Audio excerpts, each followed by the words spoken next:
শহীদের মরণ তো কঠিন মরণ হয়েছে, তোমাদেরকে ফাঁসির কাস্টে ঝুলিয়েছে, চোখ উপড়ে ফেলেছে, বুকের মধ্যে বুলেটের আঘাতে ঝাঁঝরা করে দিয়েছে, তোমাদেরকে দেখা হয়েছে প্রকাশ্যে মানুষের সামনে কুপিয়ে হত্যা করেছে, তারপরেও তোমরা শহীদি মরণ চাও কেন? শহীদেরা ডেকে বলবে, আল্লাহ, শহীদি মরণ দুনিয়াতে দেখতে গেলে কষ্টের মনে হয়, শহীদি মরণ যে এত মজা, শহীদি মরণ যে এত মজা, একটা পিঁপড়া কামড় দিলে যে ব্যথা পাওয়া যায়, শহীদি মরণে তার চাইতে কম ব্যথা পাওয়া যায়। আমার বন্ধুরা, আমি যদি আলেম মানুষ যদি মারা যায়, কবরের মধ্যে 1000 বছর যদি অনন্তকাল থাকতে হবে। আপনি হাফেজ সাহেব মারা গেছেন, কবর ঘরে থাকতে হবে, কিয়ামতের ময়দানে উঠতে হবে, আল্লাহর সামনে জবাব দিতে হবে, তারপরে জান্নাত নাই হয় জাহান্নামের ফয়সালা হবে। কিন্তু শহীদি মরণ যদি হয়, এটা এমন শ্রেষ্ঠ মরণ, শহীদি মরণের এক পাশ থেকে রুহুটা টান দিয়ে বের করবে, জান্নাতের মধ্যে সরাসরি রুহুটাকে ছেড়ে দিয়ে দিবে। এক বন্ধু বলল, চল আমরা শহীদ হয়ে যাই। আরেক বন্ধু বলল, বন্ধুরে, যদি আমরা প্রকাশ্যে মানুষের সামনে যদি আমাদেরকে হত্যা করা হয়, তাহলে মানুষেরা যারা গোপনে ঈমান এনেছে, চিপায় চাপায় তো কিছু ঈমানদার আছে, ওরা যখন আমাদের এই করুণ পরিণতি দেখবে, ওরা ভয়ে ওদের ঈমান ছেড়ে দিবে। অতএব বাদশার সামনে যায়, জালেমের সামনে যায় এভাবে বুক টান করে দিয়া শহীদি মরণের দরকার নাই, চলো আমরা বাদশার এই জালেমদের দেশ ছেড়ে পালিয়ে যাই। 7 জন যুবক রাত্রিবেলা পরিকল্পনা নেওয়া শেষ, রওনা করাও শুরু। 7 জন যুবক যখন রওনা করেছে, তাদের সামনে একটা কুকুর যায়, কুকুরটাকে তাড়িয়ে দিল। কুকুর ডানে থাকে, বামে থাকে, পিছনে থাকে, কিন্তু পিছু ছাড়ে না। বারবার যখন যুবকেরা কুকুরকে বলল, কুকুর রে চলে যা, আমরা যাচ্ছি এমন অজানা পথের দিকে, যে পথের দিশা আমরা জানি না, আজ তুমি কেন আমাদের সাথে আসো। কুকুর আসমানের দিকে মাথাটা উঠায়া মালিককে ডেকে বলে, মালিক, আমি ওদের সাথে থাকতে চাই, ওরা আমাকে থাকতে দিতে চায় না, আল্লাহ তুমি আমার জবানটা খুলে দাও, ওদের সাথে আমি কথা বলতে চাই। আল্লাহ কুকুরের জবান খুলে দিল। কুকুরটা ডেকে বলে, বন্ধুরে, যে জালেম বাদশার দেশে তোমরা থাকবা না, ও দেশে আমিও থাকতে চাই না, তোমরা যাবে যেখানে আমিও যাব সেখানে। 7 জন যুবকের ঈমান আরো বেড়ে গেল, কারণ কুকুর তাদের সাথে কথা বলল। 7 জন যুবকের এই কুকুর চলতে চলতে চলতে চলতে চলে গেল 60 কিলোমিটার। তাফসীরে এসেছে, ব্যাখ্যাতে এসেছে 60 কিলোমিটার দূরে চলে গেল। সকাল বেলার সূর্য যখন উদিত হওয়ার আগে, পূর্ব আকাশে তো যখন আলোকিত হয়ে গেল, আলোর আভা যখন ছড়িয়ে যাচ্ছে, এক যুবক আর এক বন্ধুকে বলে, বন্ধুরে, সূর্য তো উদিত হবে, এমন অবস্থায় যদি আমরা যাই, আমরা ধরা পড়ে যাব, অতএব চলো আমরা একটু আশ্রয় গ্রহণ করি, দেখি তো কোথাও আশ্রয় নেওয়া যায় কিনা। এই বলে ওরা খুঁজতে খুঁজতে দেখে পাশেই ছিল একটা পাহাড়। পাহাড়ের গুহার ভিতরে ওরা যখন প্রবেশ করলো, গুহার ভিতরে যাওয়ার পরে কি করেছে আল্লাহ পাক সে কথাও বলেন। ওরা গুহার ভিতরে প্রবেশ করার পরে আল্লাহ পাকের কাছে দোয়া করে, ফাকালু রব্বানা আতিনা মিন লাদুনকা রাহমাতাও ওয়া হাইয়্যি লানা মিন আমরিনা রাশাদা। আল্লাহ পাকের কাছে গুহার ভিতরে গেল, ওরা 7 জন গুহার ভিতরে গিয়ে দোয়া করে, রব্বুল আলামিন, ঈমানের জন্য, ঈমানকে বাঁচানোর জন্য আমরা পালিয়েছি, আল্লাহ গুহার ভিতরে আমরা আশ্রয় নিলাম, তোমার কাছে দোয়া করি আল্লাহ, আমরা যে ঈমানের উপরে অবিচল রয়েছি, মরণ পর্যন্ত ঈমানের উপরে আমাদের বারাকা দান করে, ঈমানের উপরে আমাদেরকে সুদৃঢ় করে দাও। আল্লাহ পাক ডেকে বললেন, যুবকেরা, আমি তোমাদের দোয়াকে কবুল করে নিলাম, বলেন সুবহানাল্লাহ। আল্লাহ পাক বলেন, আমি ওদের দোয়াকে কবুল করে বললাম, গোলামেরা, ফাদারাবনা আলা আযানিহিম ফিল কাহফি সিনিনা আদাদা। আমি ওদের কানের ভিতরে মোহর মেরে দিলাম, ওদেরকে বললাম তোমরা শুয়ে পড়ো। ওরা 7 জন যখন শুয়ে পড়েছে, আমি ওদের ঘুম দিয়ে দিলাম, কানের ভিতরে মোহর মেরে দিলাম। আজকের বিজ্ঞান বলেছে, শরীরের এত অঙ্গ প্রত্যঙ্গ থাকতে আল্লাহ পাক কেন কানের কথা বললেন? বিজ্ঞানের জবাব লিখেছে ভালো করে, যখন মানুষ ঘুমিয়ে যায় সমস্ত অঙ্গ প্রত্যঙ্গ গুলো ঘুমিয়ে যায়, শুধুমাত্র জাগ্রত থাকে কান। এ কারণে যখন অ্যালার্ম বাজে দেখবেন কানে আগে লাগে, তারপরে শরীর জাগ্রত হয়। আল্লাহ বলে আমি ওদের দুইটা কানকে বন্ধ করে দিলাম, যেন দুনিয়ার কোনো আওয়াজ ওদের ঘুমের ডিস্টার্ব না করে। ওদের কানগুলোকে বন্ধ করে দিলাম, মোহর মেরে দিলাম। আমি বললাম, যুবকেরা তোমরা ঘুমাও। ইয়া রাসূলুল্লাহ, আপনি যদি ওদের ঘুমানোর দৃশ্য দেখতেন তাহলে আপনি ভয় পেয়ে যেতেন। মানুষ ঘুমাতে গেলে চোখ বন্ধ করে ঘুমায়, কিন্তু আমি ওদের 7 জনকে এমন ভাবে ঘুম পাড়ালাম আপনি দেখলে মনে করতেন তারা জাগ্রত। ওদের 7 জনের চোখগুলো খোলা, 7 জন গুহার দিকে মুখ করে শুয়ে আছে। ওদের যে কুকুরটা ছিল, কুকুরকে বললাম, কুকুর গুহার সামনে গিয়ে তুমি হা করে থাকো। কুকুর 2টা পাও সামনে দিয়া হা করে গুহার সামনে বসে রইল। ওরা 7 জন ঘুমিয়ে গেল। আল্লাহ বলে কান বন্ধ করে দিলাম যেন শব্দ ওদের কানে না যায়, ঘুমের যেন ডিস্টার্ব না হয়। ওরা 7 জন ঘুমিয়ে গেছে, আর কুকুরটা গুহার সামনে হা করে হাত দুখানা টান করে হা করে আছে।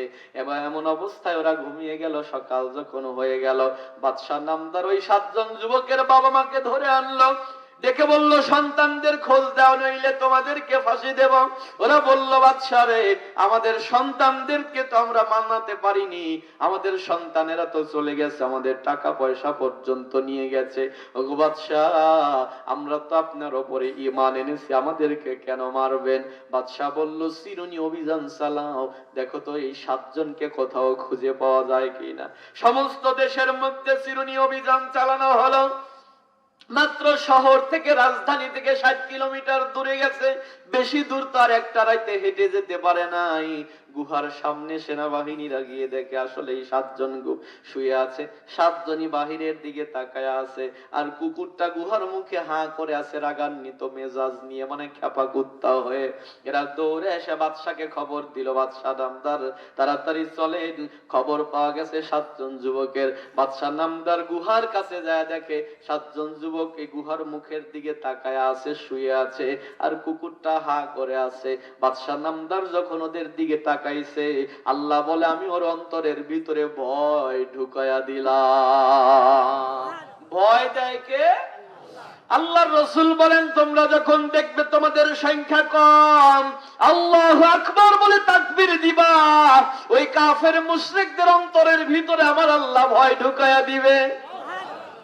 বাদশার অন্তরে ভয় ঢুকে গেল, ভিতরে ঢোকার সাহস পায় না। তার সাথে যে সৈন্য ছিল তাদেরকে বলল, কুকুরটাকে পাশ কেটে ভিতরে যাও, ওই 7 জন যুবককে গ্রেফতার করো।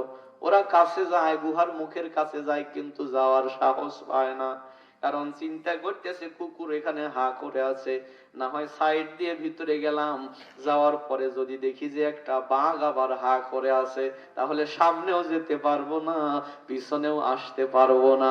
সমাজে কিন্তু এমন মানুষ আছে, বিদ্যুৎ বিলও দেয় না, আবার মিটারও কাটতে দেয় না, আছে না?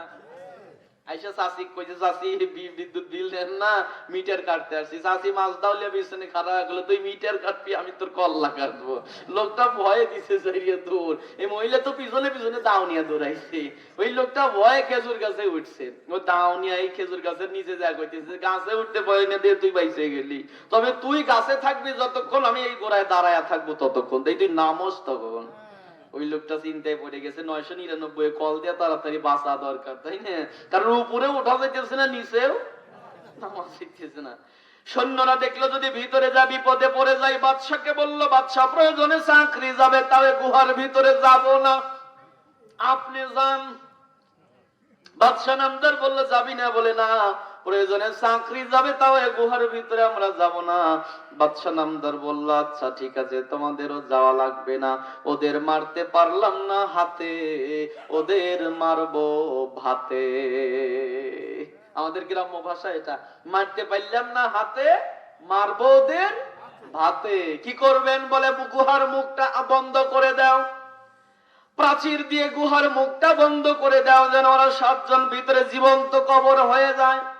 এর ভিতরে না খেয়ে ওরা মারা যাবে, আর আমি যে কৃতিত্ব করলাম এই 7 জনকে কবর দিয়ে, এটার জন্য একটা নেম প্লেট করে এর সামনের দেয়ালে লটকায়া দাও, আর একটা তামার কলসির সাথে 7 জন যুবকর বাপ মার নাম লিখে আমার সিংহাসনের নিচে পুঁতে রাখো, যেন পরবর্তী প্রজন্ম জানতে পারে আমি কতটা ক্ষমতাধর ছিলাম, যেন আমার ইতিহাস শুনে শুনে আমাকে যেন ভক্তি ভরে স্মরণ করে।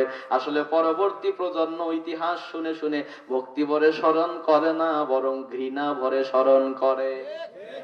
ইতিহাস লেখা হবে, কাউকে নিন্দিত করা হবে, কাউকে নন্দিত করা হবে। সুতরাং যে যার ইতিহাস রচনা করতেছ, পরবর্তী প্রজন্ম হয় তোমাকে সালাম করবে, না হয় তোমাকে জুতোর পিটা দিবে। আমার বন্ধুরা, এক পর্যায়ে বাদশাহ নামদারদের যে দেয়াল, যে গুহার ভিতরে ওরা ছিল, গুহার মুখটা প্রাচীর করে আটকে দিল যেন বাহির হতে না পারে, আর গুহার মুখের সামনে প্রাচীরের গায়ে ওদের নাম লিখে দিল।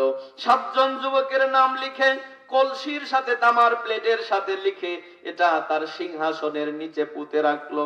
জালেম বাদশাহ এই কাজ করার পরে যুগের পর যুগ চলে যাচ্ছে, কত জালেমের পতন হলো, কত মানুষ আসলো, ইতিহাস লেখা হলো 7 জন যুবকের নামে।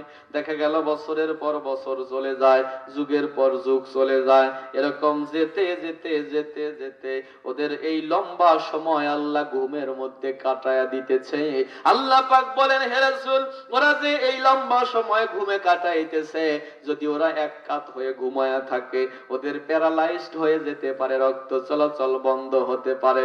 আমি আল্লাহ জাতাল ইয়ামিনি ওয়া জাতাশ শিমাল, কোন সময় ডান কাতে ঘুরাইয়া দেই, কোন সময় বাম কাতে ঘুরাইয়া দেই। এই আনন্দ হেরে মুসলমান, আমি তুমি যখন ঘুমাতে যাই, আমরাও তো ডান কাতে ঘুমাই। আজকের বিজ্ঞান বলেছে প্রশস্ত বিছানায় ঘুমাতে হয়, কেননা ঘুমের ঘরে কেউ যদি এক কাতে শক্ত হয়ে থাকে, প্যারালাইজড হওয়ার সম্ভাবনা আছে। প্রশস্ত বিছানায় ঘুমালে হাত পা টান করে হাত পা মেলে ঘুমানো যায়। বিজ্ঞান বলেছে প্রশস্ত বিছানায় ঘুমানো যেন সুবিধা মতো ঘুম পারা যায়, নড়াচড়া করা যায়। আল্লাহ পাক বলেন, গোলাম তুমি যখন ঘুমাও, আমি আল্লাহ তোমাকে ওই এক কাতে রেখে প্যারালাইজডে আক্রান্ত করতে পারি, কিন্তু আমি আল্লাহ তা করি না। জাতাল ইয়ামিনি ওয়া জাতাশ শিমাল, তোমাকে ডান কাত থেকে বাম কাতে ঘুরে দেই, তুমি তো ঘুমায়া থাকো, আমি আমার রহমতের চাদর দ্বারা তোমাকে আবৃত করে ডান বাম করে ঘুরে দেই। ওই আল্লাহ আছে না নাই? কেন গোলাম, কেন তোমাকে ঘুমের ঘরে কাত ফিরিয়ে দিলাম জানো? সকালবেলা তুমি ঘুম থেকে জাগ্রত হয়ে যান, আমি আল্লাহ পাকের প্রশংসা করতে পারো। এজন্য আমরা ঘুম থেকে ওঠার পরে পড়ি আলহামদুলিল্লাহিল্লাযী আহইয়ানা বা'দা মা আমাতানা ওয়া ইলাইহিন নুশুর। আলহামদুলিল্লাহ, প্রশংসা ওই আল্লাহর যিনি আমাকে মরণ থেকে আবার জীবন দিয়েছে। ওয়া ইলাইহিন নুশুর, আজকে জীবন পাওয়ার পরে আল্লাহর কাছে প্রতিজ্ঞা করলাম, আল্লাহ আজকে সকাল থেকে যে আমি দিন শুরু করব, আমি কল্যাণের পথে থাকব, আমি মঙ্গলের পথে থাকব, আমি ন্যায়ের পথে থাকব। নামাজ আমি ছাড়বো না, মিথ্যা কথা আমি বলবো না, গীবত আমি করব না, সুদ ঘুষ আমি খাবো না। আল্লাহ আমি খারাপ পথে চলবো না, আমি ভালো পথে থাকবো, ভালো পথে চলবো। ঘুম থেকে উঠে আমরা এই কথা বলি, অথচ বলি কি আর সারা দিন করি কি? ঠিক না? খারাপ লাগতেছে আপনাদের? চলেন না সামনের দিকে যাই। আল্লাহ পাক বলেন, আমি ওদের ডাইন বাম করে করে কাত ঘুরে দেই যেন প্যারালাইজডে আক্রান্ত না হয়। সূর্য যখন উদিত হয়, সূর্যের সরাসরি তাপ এসে ওদের মুখের কাছে, গুহার মুখের কাছে লাগবে, গুহার ভিতরে ধাপ সৃষ্টি হয়ে যাবে। আমি সূর্যকে বললাম, সূর্য রে তুমি এখন থেকে উদিত হবা, তবে ডান দিকে একটু বাঁকা হয়ে যেও, আবার যখন অস্তমিত যাবে আবার বাম দিকে বাঁকা হয়ে যেও, যেন ওঠার সময় সূর্যের প্রকট তাপ ওদের গুহার মুখের উপরে না পড়ে, যেন ডোবার সময় সূর্যের প্রকট তাপ এসে ওদের গুহার মুখের উপরে না পড়ে। তার মানে একজন ইমানদারের দাম আল্লাহর কাছে এত বেশি, একজন ইমানদারের শান্তির জন্য, নিরাপত্তার জন্য আল্লাহ সূর্যকেও ডানে বামে ঘুরাইয়া দেয়। এভাবে ওরা ঘুম পাড়তেছে। বাদশার তো তার যে জালেম বাদশার পতন হয়ে গেল, আরো কত বাদশা এলো, কত বাদশা গেল। দেশের পরিবর্ধন হলো, হতে লাগলো। এভাবে চলতে চলতে কেটে গেল 309 বছর। কত বছর? আরো আসতে বলেন, কত বছর? 309 বছর কেটে গেল। 309 বছর পরে ওই দেশের যিনি প্রেসিডেন্ট, উনি হলো তন্দ্ররুজ মুসলমান বাদশাহ। এই মুসলমান বাদশাহ যখন দেশ চালায়, তাফসিরে এসেছে তন্দ্ররুজ বাদশাহ 58 বছর উনি রাজত্বকাল করেছে। এই বাদশাহ যখন দেশ চালাইতেছে, শেষ জীবনে যা একটা ঝামেলার সম্মুখীন হলো, সেটা কি? মুসলমানদের ভিতরে একটা বিতর্ক হলো। কিছু মানুষেরা বলে মরার পরে আমরা মরে যাব, মাটিতে মিশে যাবে, হাড্ডি মাংস মাটির সাথে মিশে যাবে। আল্লাহ আবার কেমনে কিয়ামতে তুলে আমাদের জবাবদিহিতা করবে? আল্লাহর বান্দা ওই তন্দ্ররুজ বাদশাহ আল্লাহর কাছে দোয়া করে, আল্লাহ আমার দেশের মানুষদের ঈমান নষ্ট হয়ে যাইতেছে, আল্লাহ কোন না কোন অলৌকিকত্ব দেখিয়ে ওদের ঈমানকে শক্তিশালী করে দেয়। আমার বন্ধুরা, এভাবে চলতেছে দেশটা। চলতে চলতে চলতে চলতে ওই দেশটা যখন এভাবে চলতেছে, আমার বন্ধুরা, ওই দেশটা যখন চলতেছে এভাবে, কত বছর চলে গেছে? কত বছর? 309 বছর। দেশের কত পরিবর্তন হয়েছে, ঠিক না? চলতে চলতে দেশটা এমন অবস্থায় চলে গেছে, একেবারে পরিবর্তন হয়েছে। তন্দ্ররুজ বাদশার শাসনামলে পাহাড়িয়া অঞ্চলে এক রাখাল যায় ছাগল রাখে, তার নাম হলো আউলিয়াস। এই আউলিয়াস রাখালটা ছাগল রাখে একটা পাহাড়ের কিনারায়, পাহাড়ের পাদদেশে। বাদশাহ এই রাখালটা চিন্তা করে, একটা গুহা আছে, গুহার মুখের সামনে আবার প্রাচীর দেওয়া, তার কারণ কি? গুহার প্রাচীরটা যদি, মুখের প্রাচীরটা যদি ভাঙতে পারি, ভিতরে একটু পরিষ্কার করলে, বৃষ্টি যখন আসে ছাগল নিয়ে ভিতরে আশ্রয় নেওয়া যাবে। এ তো আর ইতিহাস জানে না, কারণ অশিক্ষিত মানুষ, কত বছর চলে গেছে, ইতিহাসও তো বিকৃত হয়ে গেছে। আমার বন্ধুরা, এই আউলিয়াস একটা লোককে আপনার কি বলে কামলা নিল। বলল, ভাই সারাদিন তুমি এই গুহার মুখের উপরে যে বড় একটা প্রাচীর দেয়া আছে, এই প্রাচীরটা তুমি খটখট করে ভাঙবে। গুহার মুখটা যখন উন্মুক্ত হয়ে যাবে, খুলে যাবে, আমরা ঝাড়ু দিয়া এখানে আমি ছাগল পালবো, ছাগল রাখবো। এই কামলা যখন সারাদিন খটখট খটখট করে করে এই গুহার মুখের উপরের প্রাচীরটা ভাঙতেছে, আল্লাহ পাক বলেন, এই খটখট খটখট আওয়াজে আমি আল্লাহ 309 বছর পরে 7 জন যুবকের ঘুম ভেঙে দিলাম। ওদের ঘুম ভেঙে গেছে। এই লোকটা যখন গুহার মুখটা মোটামুটি এতটা ফাঁক করেছে, মানে এতটা উন্মুক্ত করেছে, খুলেছে, সন্ধ্যা হয়ে গেছে। আউলিয়াসকে বলল, টাকা দেন, আমি বাড়ি চলে যাব। আউলিয়াস বলল, ভাই চলো একটু ভিতরে যা ঝাড়ু দেই। লোকটা বলল, না, বিকেল হয়ে গেছে, কামলা সই, তাড়াতাড়ি টাকা দেও, বাড়ি যাব। আমার সমাজেও কিন্তু এমন কিছু মানুষ আছে, আপনি ধান কাটা কামলা, এখন যে আমাদের কামলা হয় 300-400 টাকা, ধান কাটার ভিতরে ধরেন 800 টাকা কামলা নিয়েছেন, তারপরেও যদি বিকেল হয়ে যায়, কিছু কামলা আছে এক বোঝাও যদি আপনার খেতে থাকে, আসরের আজান দিছে আর বোঝা আনতেও যাবে না। নবী বলেন, এটা কিয়ামতের আলামত। কিয়ামতের আগে গরিবেরা অহংকারী হবে। জিজ্ঞেস করা হলো, ইয়া রাসূলুল্লাহ, গরিবেরা কেমনে অহংকারী হয়? দেখবেন যে এই যে আপনাদের নলকা সেতুর ওখানে এতটুকু হেঁটে গেছেন, অথবা ব্রিজের ওখানে বৃষ্টি নামতেছে, গাড়ি ঘোড়া নাই, একটা ভ্যানওয়ালা, আপনার মিশু গাড়ি যেটা উপর দিয়ে ছাদ দেওয়া, ভ্যানওয়ালা বসে আছে। আপনি গিয়ে বললেন, ভাই তাড়াতাড়ি একটু সামনে যাওয়া লাগবে, আমার দরকার আছে, তাড়াতাড়ি চলো। ও পাও ঝাঁকায় আর কয়, এখন যাব না। কথা কয় না কে? আবার আপনার ধান, এই যে বন্যার পানিতে ধান তলিয়ে যাচ্ছে, বেচারা প্রতিদিন কামলা দেয়। আজকে বিকেল বেলা যায়, বললেন, কাকা আমার বাড়িতে কালকে কামলা দেওয়া লাগবে, ধান তলায় যাইতেছে। কাকা কয়, আগামীকাল কামলা দেওয়ার নিয়ত নাই। কথা কর না কে? এই গরিবেরা অহংকারী হওয়া।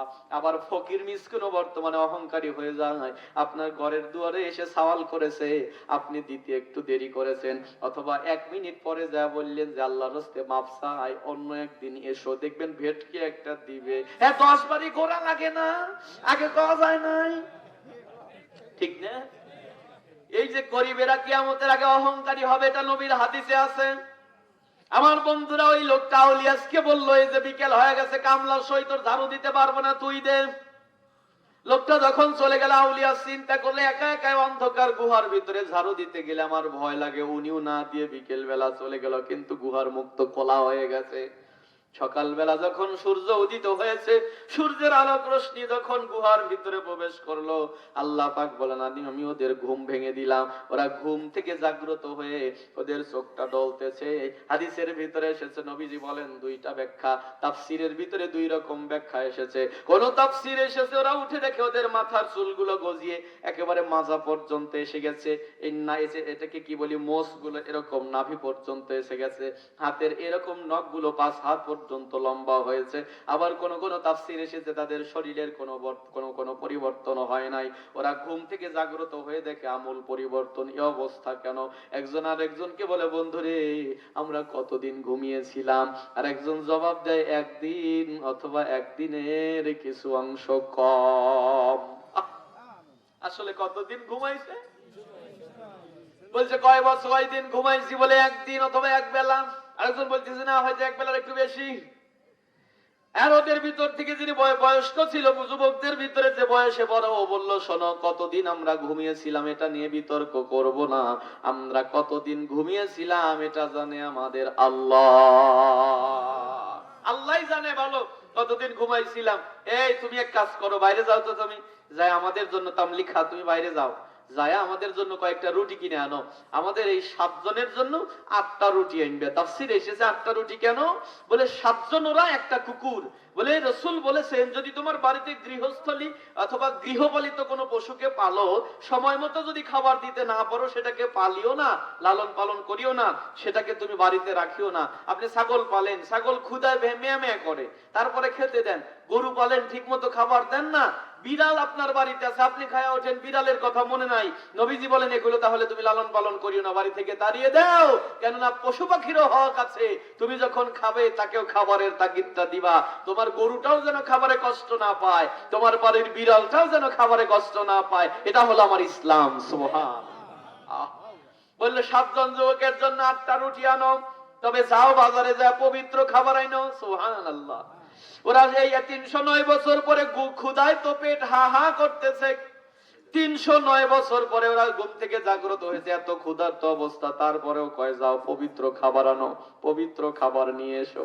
আমার বন্ধুরা, ওদের মধ্য থেকে তেমলিখা যেই যুবকটা বাইরে বের হয়েছে, সবার কাছ থেকে একটা করে স্বর্ণ মুদ্রা অথবা রৌপ্য মুদ্রা নেওয়ার পরে যখন 7 জনের পয়সা যখন নিয়ে বাহিরে বের হয়ে গেছে, বাহিরে বের হয়ে যখন বাহিরে তাকাইছে, দেখে তো দেশ আর দেশ নাই, দেশের পরিবর্তন হয়ে গেছে। কি পরিবর্তন? পরিবর্তন আপনারা একটু বলেন তো দেখি, আপনার যে আপনজন 50 বছর আগে মারা গেছে, একে যদি সিরাজগঞ্জ হাটি কুমরুল মোড়ে উঠানে দাঁড় করায়া দেওয়া যায়, সে কি বাড়ি চিনবে?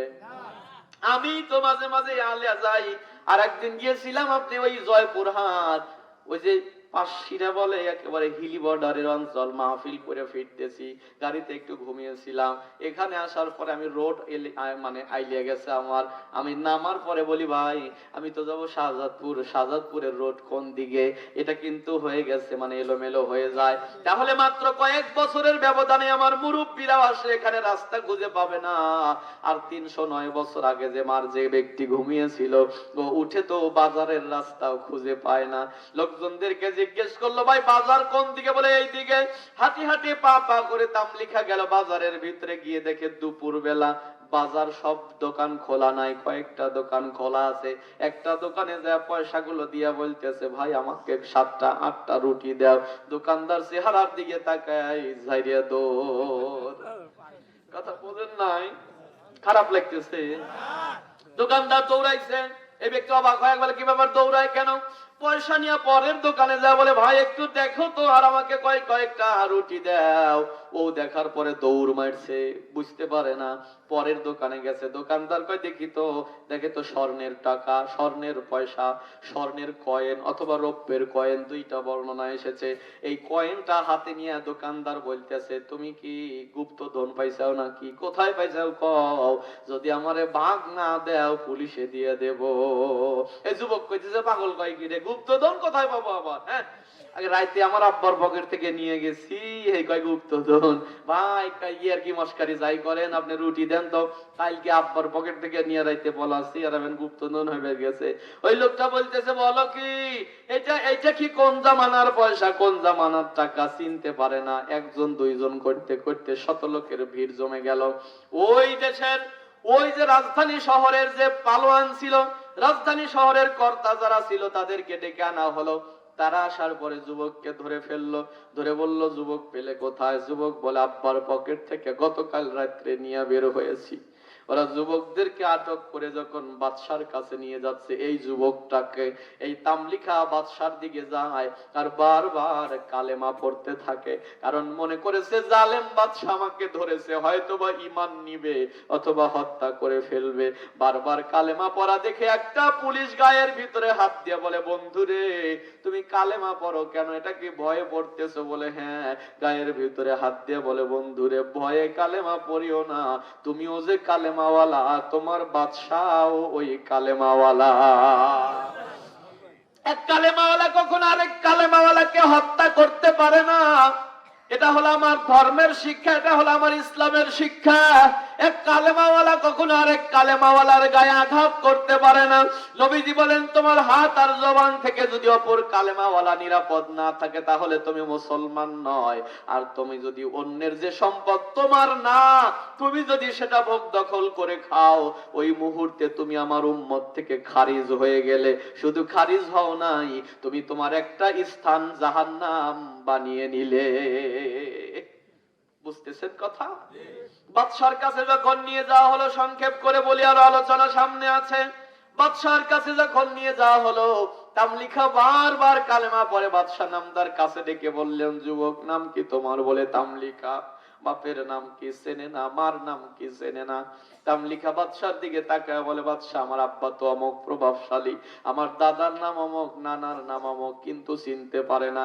এক পর্যায়ে যুবককে ডেকে বলে যুবক রে এই পয়সা তুমি কোথায় পেলে? যুবক বলে আব্বার পকেট থেকে নিয়ে বের হয়েছি। বাদশা নামদার বলে বলো কি এটা কত আগের পয়সা? পুরাতন নথিপত্র খুঁজে বের করো। খুঁজতে খুঁজতে খুঁজতে খুঁজতে সেরা নথিপত্রে দেখা গেল এই পয়সাটা হলো 309 বছর আগের টাকা। এ যুবক কোথায় পেলে? বলে আমার আব্বার পকেট থেকে নিয়েছি। তুমি ছিলে কোথায়? বলে পাহাড়ের গুহায়। সাথে সাথে বাদশার খট করে মনে পড়ে গেছে কোন পাহাড়ের গুহায় যেন 7 জন যুবককে জালেম বাদশা আটকিয়েছিল, ইতিহাসের পাতায় পড়েছিলাম। যুবক রে 7 জনের নাম বলো। 7 জনের নাম বলে দিল।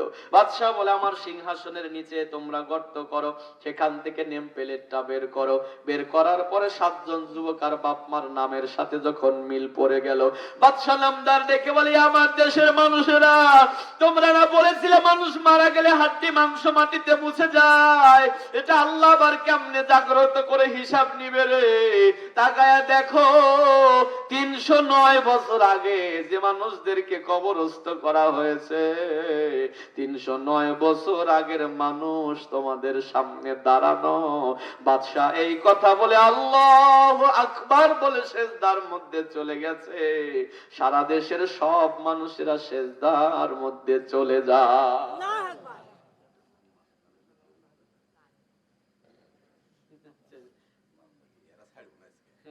না উঠে তো যাওয়ার কথা না, উঠে যাবেন আপনারা, আমাকে রেখে উঠে যাবেন?